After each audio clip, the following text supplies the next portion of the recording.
Third आई का प्रयोग देखा होगा, तीसरी आंख का प्रयोग। स्कूलों में, कई स्कूलों में चलता है कि 12 वर्ष तक के जो उम्र के बच्चे होते हैं उनको शिक्षक कुछ ऐसी शिक्षा देते हैं कि आंख बंद करने के बाद भी उनमें वो क्षमता विकसित हो जाती है जिसके माध्यम से वो आंख बंद करके कपड़े की पट्टी लगा करके भी सब पढ़ सकते हैं, सब देख सकते हैं, सारे रंगों की पहचान कर सकते हैं। और जिन इंस्टीट्यूट में इस तरीके की शिक्षा दी जाती है उनकी सबसे पहली रिक्वायरमेंट होती है कि बालक की जो उम्र है वह 12 वर्ष से अधिक ना हो। अधिकतम 13 वर्ष तक के लोगों को लेते हैं, नहीं तो 12 वर्ष की उम्र में ही उस शिक्षा का दान या फिर सिखाना वो शिक्षक बंद कर देते हैं। कई बार सोचता था कि ये थर्ड आई है, छोटे छोटे बच्चों को आती है, हम लोग तो बहुत समृद्ध हैं, हम लोगों को क्यों नहीं आती? हम में ऐसी क्या कमी है? ऐसा क्या है हमारे अंदर कि 13 साल की उम्र में जैसे ही आदमी टीनएजर्स लाइफ में प्रवेश करता है, 13 से लेकर के 19 तक टीनएजर्स लाइफ कहलाती है। जैसे ही टीनएजर्स लाइफ में प्रवेश किया और प्राकृतिक रूप से उसकी थर्ड आई क्लोज हो जाती है। लेकिन एक बहुत बड़ी खासियत है कि अगर 12 वर्ष की उम्र से पहले पहले बच्चे को वो विद्या सिखा दी जाए तो उसके प्रयोग जो है वो 12 वर्ष गुजरने के बाद भी अपनी जिंदगी के अगले 50 वर्ष तक कर सकता है। अब धीरे धीरे प्रयोग धर्मिता कम होती है तो उसकी क्षमता भी कम होती चली जाती है। 13 वर्ष की उम्र में जब बच्चा प्रवेश करता है तो धीरे धीरे आप लोग बच्चे को थोड़ा कसते होंगे, बेटा पढ़ा करो, पढ़ाई है, अच्छे से कॉम्पिटिटिव एग्जाम है, पास करना है। फिर जैसे थोड़ा थोड़ा और उम्र बढ़ती है, आप खुद देखिएगा कि 5th क्लास में, 6th क्लास में आपके बच्चे के मार्क्स जो थे वो हर चीज में फर्स्ट डिवीजन आता था। उसके बाद धीरे धीरे करके वो सेकंड डिवीजन आया, फिर गुड सेकंड आया, फिर थर्ड डिवीजन आया।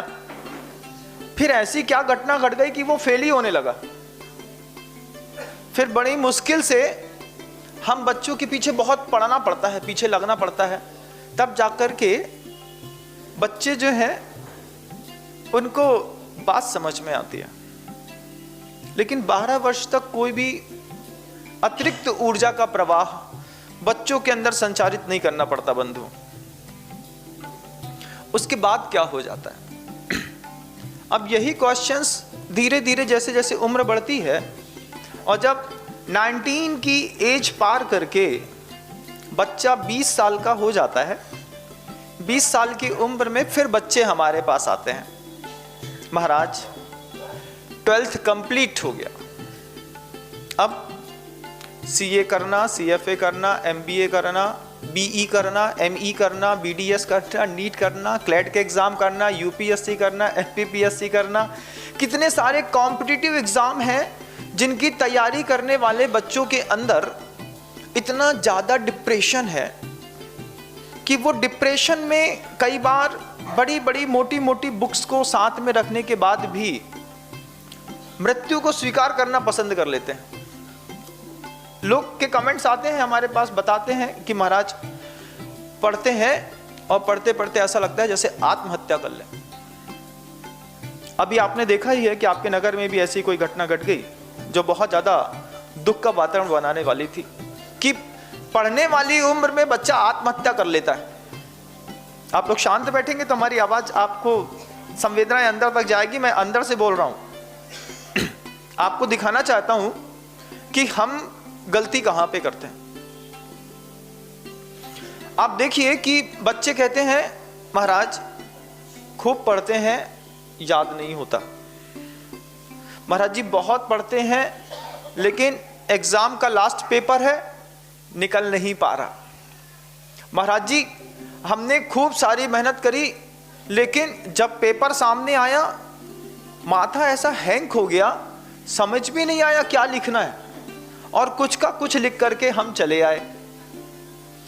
वापस रूम में आकर के हमने देखा तो हमसे सारे क्वेश्चंस के आंसर आते थे, लेकिन वो जब पेपर देने के समय आया तब इंफीरियरिटी कॉम्प्लेक्स इतना ज्यादा बढ़ गया माइंड के अंदर कि हम सही ऑब्जेक्ट में सिर्फ टिक करना था, उसको टिक नहीं करके हमने गलत में टिक कर दिया। फिर बाहर आकर के फिर माथा पकड़ते, महाराज जी बैक लग रहा है। ऐसे कितने भी विसंवादित परिस्थितियां हैं जिससे आपका बच्चा और आप दोनों गुजर रहे होंगे। आप अपने बच्चे के कारण गुजर रहे होंगे कि इसका सीए क्लियर नहीं हो पा रहा है, इसका सीएफए नहीं हो पा रहा है, इसका एमबीए नहीं हो पा रहा है, इसकी नीट के एग्जाम नहीं हो पा रहा है, ये एमबीबीएस में सिलेक्शन नहीं हो पा रहा है, इसका पीजी में सिलेक्शन नहीं हो पा रहा है। कितनी सारी चीजों में आप खुद माता पिता भी परेशान है, बच्चा भी परेशान है। बच्चे पूरी मेहनत करते हैं, अब पूरी मेहनत करने के बाद भी बच्चे को यह समझ में नहीं आता कि रिजल्ट 0 क्यों आ रहा है, रिजल्ट बिगड़ क्यों जाता है। बहुत सारे जब ऐसे प्रश्न मेरे दिमाग में बार बार लोग डालते थे, तब मैंने जाकर के ग्रंथों में खोजना शुरू किया कि ऐसा क्या होता है 12 वर्ष की उम्र के बाद कि बच्चे का बौद्धिक स्तर धीरे धीरे कम होता चला जाता है। कि ऐसी क्या स्थितियां बनती हैं कि बच्चे जो हैं पढ़ना चाहते हैं लेकिन पढ़ नहीं पाते, और बच्चे इतनी सफाई से अपनी बात रखते हैं, महाराज श्री कमरे से बाहर हमारा लड़का अगले 8-8, 10-10 घंटे तक बाहर भी नहीं निकलता, दिन भर पढ़ता है, उसके बाद भी रिजल्ट वो नहीं आता जो वो चाहता है। मास्टर्स अच्छे, एजुकेशन अच्छी, सिलेबस अच्छा, एनवायरनमेंट अच्छा, सब कुछ अच्छा, उसके बाद भी बच्चे को रिजल्ट नहीं आ रहा। कोई 48%, कोई 60%, कोई 65%, कोई 33%, और 33% से कम इसलिए नहीं आते बंधु, आते तो हैं।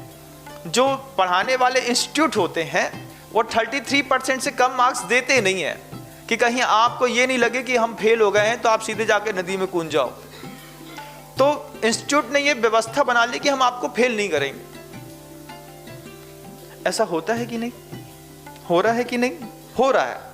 हम चिंतन करें इस बात का कि जब हमारे बच्चा 8 घंटे 10 घंटे कमरे के अंदर चुपचाप अकेले एकांत में भी पढ़ता है, तो भी ऐसे कौन से कारण हैं जो उसके जीवन में उसको उत्थान के मार्ग को दिखाने में असमर्थ हैं। ऐसे कौन सी बातें हैं जिसके कारण से हमारा बच्चा सब अच्छा होने के बाद भी डेवलप नहीं हो पा रहा। ये बहुत सारे छोटे बच्चे भी हैं, कुछ बच्चे ऐसे भी हैं जो कॉम्पिटिटिव एग्जाम फाइट कर रहे होंगे, उनका भी ये क्वेश्चन होगा, महाराज जी आप बिल्कुल सही कह रहे हैं कि हम खूब मेहनत करते हैं लेकिन हमारे दिमाग में पढ़ाई नहीं आती, हम जितनी मेहनत करते हैं उतनी मेहनत का हमें उत्तर प्रतिफल सही नहीं मिल रहा है, आप बता दीजिए क्यों। तो फिर हम बता देते हैं क्यों। क्योंकि पहले तो गुरुकुल की व्यवस्था थी प्राचीन भारतीय पद्धतियों में। आपका पुत्र 16 वर्ष तक ऋषि मुनियों के साथ में रहता था, वहीं 18 विषयों की शिक्षा ग्रहण करता था और वापस 16 साल की उम्र के बाद 18 की उम्र के बाद घर आता था। लेकिन अब वो व्यवस्था नहीं है। अब व्यवस्था तो घर घर जैसी है, क्योंकि गुरुकुल मिट गए तो वो व्यवस्था भी मिट गई। अब क्या व्यवस्था है और ऐसी कौन सी विचार शैली है जिसके कारण हमारा बच्चा सब कुछ अच्छा होने के बाद भी डेवलप नहीं होता। जब हम बार बार पाक्षिक प्रतिक्रमण कर रहे थे, पाक्षिक प्रतिक्रमण करते करते कुछ शब्दावलियां गणधर स्वामी की, गौतम गणधर स्वामी ने जो लिखा है वो हमारे दिमाग में बार बार गई, और वहां से वो धारा समझ में आई कि बच्चे की मानसिकता में जब कुछ ऐसे विषय हैं जो पता नहीं कहां से घुस जाते हैं, लेकिन उन विषयों का इतना ज्यादा प्रभाव रहता है कि वह जिस शिक्षा को ग्रहण करना चाहता है उस शिक्षा का प्रभाव उसके ऊपर पड़ नहीं पाता। क्या कौन से विषय हैं महाराज? बच्चा जैसे ही टीनेजर्स लाइफ में प्रवेश करता है, जैसे ही उसकी बॉडी के हार्मोन्स चेंज होने लगते हैं, उसको सबसे पहले अपने विपरीत के प्रति आकर्षण पैदा होता है, जिसके लिए आचार्य कहते हैं इत्तिकहाय। वह स्त्री संबंध, पुरुष है तो स्त्री संबंधी, स्त्री है तो पुरुष संबंधी चिंतन उसकी जीवन शैली में बिना किसी के सिखाए प्रवेश कर जाता है। अब पढ़ रहे हो एजुकेशन 9th क्लास में, 10th क्लास में, 12th क्लास में, और हार्मोन्स चेंज होने के कारण आपकी एनर्जी जब इनबैलेंस हुई, एनर्जी इनबैलेंस के कारण आपके दिमाग के अंदर जो आपके विपरीत लिंग के प्रति आपके प्रति आकर्षण बढ़ा, उस आकर्षण ने आपकी एजुकेशन के 5 नंबर कम कर दिए। कितने नंबर? कुल 5 नंबर। 12th 12 साल तक बच्चा 100/100 था, 13वें साल में 100/95 आया। उसके बाद बच्चा 1 साल और बढ़ता है, उस बच्चे को स्त्री के साथ साथ पैसा कमाने की चिंता भी घर में दिमाग में घर करने लगती है। भैया मुझे मम्मी पापा के ऊपर डिपेंडेंट नहीं रहना, मुझे सेल्फ बिजनेस करना है, मुझे सेल्फ अपना चाहिए, अपने पैर में खड़ा होना है। ये बच्चे की मानसिकता में 14-15 साल की उम्र में घुस जाता है।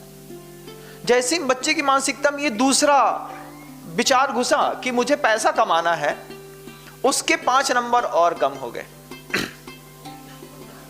अत्त का है। फिर बच्चे को आपने बाहर पढ़ने के लिए किसी भी हॉस्टल इत्यादि में भेज दिया, मान लीजिए अच्छे इंस्टीट्यूट में भी भेज दिया, तो वहां पर बच्चा पहले तो दिमाग में एक स्त्री के प्रति उसका आकर्षण बढ़ गया, फिर उसके दिमाग में पैसा कमाने के प्रति आकर्षण बढ़ गया।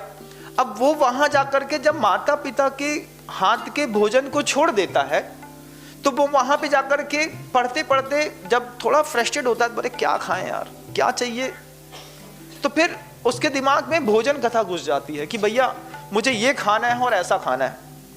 तो कभी वो पिज्जा बर्गर, कभी वो चाउमीन, कभी वो किसी होटल, कभी वो जोमेटो, कभी वो स्विगी, कभी कोई कॉफी पी करके, कभी डोसा खा करके, ऐसे भोजन को करके वो बच्चा अपना जीवन जीता है और पढ़ने की कोशिश करता है। अब बच्चा पढ़े भी और 9:30 बजे ये चिंता भी करे कि आज किसकी होटल में जाकर के खाना खाऊं। देखिए, आप विचारों को समझने का प्रयास करिए। जब बच्चे के अंदर तीसरा अपने ही भोजन के प्रति अनियमितता और शंका पैदा हो जाती है कि मुझे पता नहीं अब कब क्या खाने मिलेगा। कोई बच्चा सोचता है अरे कॉफी पी के कॉलेज चले जाएंगे, कोई सोचता है सामने सड़ा डोसा, वो डोसा मिलता है, डोसा खा लेंगे चले जाएंगे, है ना। अब सड़ा डोसा तो हम कह रहे हैं आपके लिए तो वो अच्छा है, आपके लिए तो सफेद सफेद दिखता है, बढ़िया गरम गरम दिखता है, तो आप कुछ भी खा लेते हैं। लेकिन इस भोजन संबंधी विकल्प के कारण उस बच्चे के जीवन से विज्ञान के 5 नंबर और कम हो जाते हैं। इत्ति कहा है, अत्त कहा है, भत्त कहा है, फिर राज कहा है। चौथी एक और विचार शैली उन बच्चों के अंदर पैदा हो जाती है, जिसके माध्यम, वो क्या, अरे देश में क्या चल रहा है, क्या हो गया, बीजेपी क्या कर रही है, कांग्रेस क्या कर रही है, किसने क्या कर दिया है। अब वो सोशल वर्किंग को अपनाता है, एक एक विषय बढ़ेगा, एक एक साल बढ़ेगा और 5-5 नंबर कम होते चले जाएंगे बंधु। अब जब उसके दिमाग में देश के प्रति बातें आ गई, अब वो क्या करता है, अपने घर का स्टैंडर्ड दिखाने के लिए इंग्लिश की मैगजीन्स और इंग्लिश का न्यूज़पेपर बुलाता है। द हिंदुस्तान टाइम्स घर के अंदर आता है। क्यों? अरे कोई तो कहे यार इसके घर में इंग्लिश पेपर आता है। मान लो इंग्लिश आती है तो इंग्लिश पढ़ लेते हैं, नहीं आती है तब भी कई लोग इंग्लिश पेपर बुलाते हैं, मैंने देखा अपनी लाइफ में। दैनिक भास्कर भी आता है, हिंदुस्तान टाइम्स भी आता है। अब दोनों बुला के घर के अंदर रख लिया, पढ़ रहे हैं। एक को रखा है दूसरे के लिए, पड़ोसी है प्रोफेसर, वो पढ़ा लिखा है, वो हमारे घर में पेपर आके पढ़ता है, इसी बहाने आना जाना होता है। तो जैसे ही जिंदगी में स्टूडेंट्स की लाइफ में पेपर आया और देश की दुनिया भर की बातें आई, 5 नंबर उसके फिर वहां पर कम हो गए। इत्त कहा है, अत्त कहा है, भत्त कहा है, राज कहा है, चोर कहा है। चौथी एक कथा, एक विचिंतन शैली ऐसी पैदा हो जाती बंधुओं उन बच्चों के मस्तिष्क में कि भैया पापा से हम कब तक पैसे मांगेंगे, कुछ ऐसा जुगाड़ करते हैं कि खुद ही सेल्फ जनरेटेड एनर्जी को अपन खुद बैलेंस कर लें। तो बच्चा स्कूल में, कॉलेज में, हॉस्टल में पढ़ता भी है और वो कुछ ऐसा करने लगता है जिससे पापा से पैसा नहीं मांगना पड़े, हम यहाँ पे खुद पैसा पैदा कर लें। और उसके लिए किस तरीके से, कभी वो सट्टा खेल लेता है, कभी वो MCX में पैसा लगा लेता है, कभी वो किसी और चीज़ें कर लेता है। तो उससे क्या होता है, उसको चोरी करके और अपने जीवन को चलाने के लिए एक नई विद्या सीखने लगता है। एक्चुअल में वो जो सीखने गया था उससे उसकी एनर्जी कितनी इनबैलेंस्ड होती जा रही है बताओ।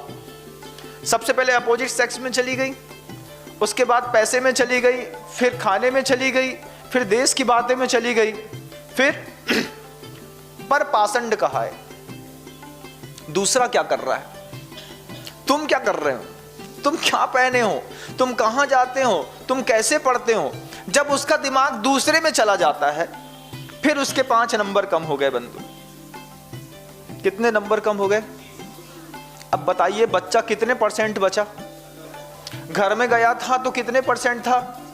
100% यहां से भेजा था आपने बच्चे को, टीका चंदन लगा करके माँ ने आरती उतार के भेजा था कि मेरा बच्चा जा रहा है UPSC एग्जाम पास करके आएगा, B.Ed करके आएगा, नीट और क्लैट का एग्जाम निकाल करके आएगा। बच्चे के अंदर इस तरीके की ऐसी वैचारिक मानसिकताएं जब किसी ने भेजी नहीं बंधुओं, वातावरण के प्रभाव से अपने आप उसके जीवन में प्रवेश करती चली गई। बच्चे के मार्क्स कम होते चले गए। धीरे धीरे प्रभाव ये निकला, जब आपका बच्चा 1 साल, 2 साल, 3 साल, 4 साल असफल हुआ, 5वें साल उसने संकल्प कर लिया अब हम पिताजी को मुंह दिखाने के लायक नहीं रहे, तो अब हम क्या करते हैं, अपना मुंह कफन में ढांक लेते हैं। ये ऐसे बच्चे कई बार आत्महत्या कर लेते हैं। जबकि ऐसे बच्चों के लिए माता पिता का कर्तव्य है। आचार्य श्री जी ने मुख माटी में बहुत अच्छी बात कही, लिखते हैं कि पुत्र को प्रसूत करने मात्र से माता का सतीत्व विख्यात नहीं हो जाता। बच्चा पैदा कर दिया इसलिए तुम बहुत अच्छे दंपति हो, इससे पुत्र को प्रसूत करने मात्र से माता का सतीत्व विख्यात नहीं हो जाता। पुत्र के अंदर रहने वाली अनंत संभावनाओं को उजागर करके जब वह जगत के सामने सम्मुख रखती है और जब जगत के लोग उससे जाकर के कहते हैं कि ऐसा कौन सा पुण्य किया था तुमको इतना प्यारा, इतना अच्छा लड़का या लड़की मिली, तब जाकर के उसके सतीत्व की पूर्ति होती है बंधु। हम अपने बच्चों को हॉस्टल भेज देते हैं, कभी नहीं सोचते क्या खाएंगे, कभी नहीं सोचते हैं क्या सोच रहे हैं, कभी नहीं सोचते हैं कि उस बढ़ती उम्र का प्रभाव उसके अंदर कैसा है। और धीरे धीरे जब इतनी सारी चीजों के विकल्प उसके दिमाग में घुसते जाते हैं, उसकी ठलडाई बंद हो जाती है। तीसरी आंख जो दिव्य थी, वह तीसरी आंख जिसके माध्यम से वह आंख बंद करके भी किताब पढ़ने की कला जानता था, उस कला का विलोपन, उस कला का खात्मा अपने जीवन से इन सारे प्रकल्पों के कारण धीरे धीरे प्रत्येक व्यक्ति के जीवन में होता चला जाता है। और यही सबसे बड़ा कारण है कि हमारे बच्चे वक्त रहते डेवलप हम करना चाहते हैं लेकिन हो नहीं पाते।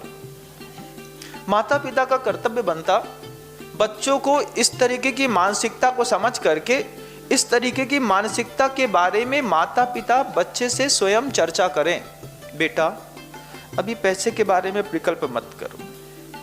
माता पिता का कर्तव्य है, बच्चा टीनेजर्स लाइफ में चला गया, 13 इयर्स का हो गया, माता पिता बैठ करके समझाएं, देखो तुम्हारी उम्र बढ़ रही है, बढ़ती उम्र में मनुष्य के अंदर इस तरीके की भावनाएं विकसित होती हैं, लेकिन इन भावनाओं में ध्यान मत देना, तुम्हारा पढ़ाई के नंबर इन भावनाओं के कारण खत्म हो जाएंगे।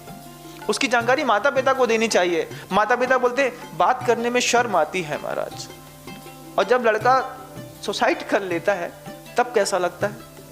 पहले समझा दो थोड़ा सा, अपने ही बच्चे को खुद बैठा करके, अपने ही बच्चे को सिखा दो कि बेटा ये फालतू की मैगजीन्स पढ़ने से, टीवी एंड्रॉइड देखने से, पेपर पढ़ने से तुम्हारी पढ़ाई होने वाली नहीं है।